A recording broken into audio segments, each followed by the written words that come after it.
আমার সাথে যদি তার কুলুকুলু সম্পর্ক থাকতো তাহলে আমাকে বলতো, এই মাহি। ঢাকায় চলচ্চিত্রের জনপ্রিয় চিত্রনায়িকা মাহিয়া মাহি আবারও আলোচনায়। সামাজিক যোগাযোগ মাধ্যমে সম্প্রতি প্রকাশিত এক দীর্ঘ ভিডিও বার্তায় আওয়ামী লীগের সাবেক তথ্য ও সম্প্রচার প্রতিমন্ত্রী ডাক্তার মুরাদ হাসানকে নিয়ে একাধিক গুরুতর অভিযোগ করেছেন তিনি। শুধু নিজের নয়, দেশের চলচ্চিত্র, গণমাধ্যম ও সঙ্গীত অঙ্গনের আরও অনেক নারীও সাবেক তথ্যমন্ত্রীর হয়রানির শিকার হয়েছেন বলে দাবি করেন এই অভিনেত্রী। ফেসবুকে প্রকাশিত ভিডিওর ক্যাপশনে মাহি লেখেন, অসভ্য মুরাদ ও বিহারীদের গাত্রদাহ, সবাইকে একবার শোনার অনুরোধ করছি, এটা একটা নায়িকা নয়, একজন মায়ের অনুরোধ। ভিডিওতে মাহি বলেন, সম্প্রতি ভাইরাল হওয়া একটি অডিও ক্লিপের অংশবিশেষ দেখিয়ে তাকে নিয়ে নানা ধরনের মন্তব্য করা হচ্ছে, তবে পুরো ঘটনা বিবেচনা না করেই তাকে দোষারোপ করা হচ্ছে বলে দাবিদার। সে আমাকে লিটারেলি বলতেছে যে পুলিশ পাঠাবে, র্যাব পাঠাবে। তার মানে আমি কি পরিমাণে তাকে ইগনোর করছি যে আমাকে এগুলো পাঠায় তাকে নিতে হবে।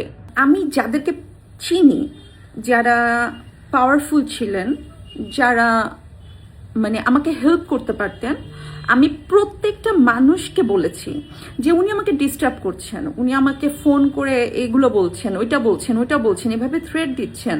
এমন কারো কাছে নাই আমি যাই নাই, আমি সাহায্য চাই নাই। উনি তো আসলে মন্ত্রী, উনার কি করব বা কোন পুলিশের কাছে আসলে আমি রিচ করতে পারি নাই কাউকে। ডাক্তার মুরাদকে মোবাইলে ব্লক করে রাখার কারণেই অন্যের ফোন ব্যবহার করে যোগাযোগ করার চেষ্টা করা হয়েছিল বলে জানান তিনি। আমাকে যখন সে রিচ করতে পারতেছে না, তখন আমার অনেক কলিগ রাত 11টা-12টার দিকে আমাকে ফোন করতো, যারা আমাকে নর্মালি এরকম সময় ফোন করে না। তো তারা যখন আমাকে ফোন করতো, দেখতাম উনি কথা বলছে, তখন আমি রাগ করতাম যে কেন ফোন ধরে দিলাম। ওখান থেকে বের হয়ে ওরা আমাকে বলতো যে শোনো, রাত 11টার পরে ফোন দিলে তুমি ধরবা না আমাদের ফোন, তুমি বুঝবা যে উনি আমাদের সামনে আছেন। অভিনেত্রীর দাবি, সেই সময় তাকে র্যাব, পুলিশ, এনএসআই ও ডিজিএফআই এর নাম উল্লেখ করে ভয়ভীতি দেখানো হতো। বিষয়টি তিনি প্রভাবশালী ব্যক্তিদের জানালেও কার্যকর কোনো সহযোগিতা পাননি। সহকর্মীদের কেউ কেউ রাতের বেলা মুরাদের উপস্থিতিতে তাকে ফোন করিয়ে দেওয়ার চেষ্টা করতেন বলেও অভিযোগ করেন মাহি। সবশেষে মাহি দাবি করেন, তিনি একা নন। ফিল্ম ইন্ডাস্ট্রি, নিউজ প্রেজেন্টার ও সঙ্গীত অঙ্গনের অনেক নারীও ডাক্তার মুরাদ হাসানের আচরণে হয়রানি ও বুলিংয়ের শিকার হয়েছেন। আমাদের ফিল্ম ইন্ডাস্ট্রি বলেন, নিউজ প্রেজেন্টার যারা আছেন, সিঙ্গার আছেন, এমন অনেকে আছেন, অসংখ্য নারীরা তাকে দ্বারা বুলিং হয়েছে।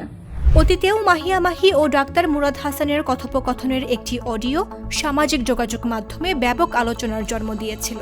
নতুন ভিডিও বার্তায় সেই ঘটনার প্রেক্ষাপট তুলে ধরে নিজের অবস্থান ব্যাখ্যা করেছেন অভিনেত্রী। নিউজ ডেস্ক, জাগো নিউজ।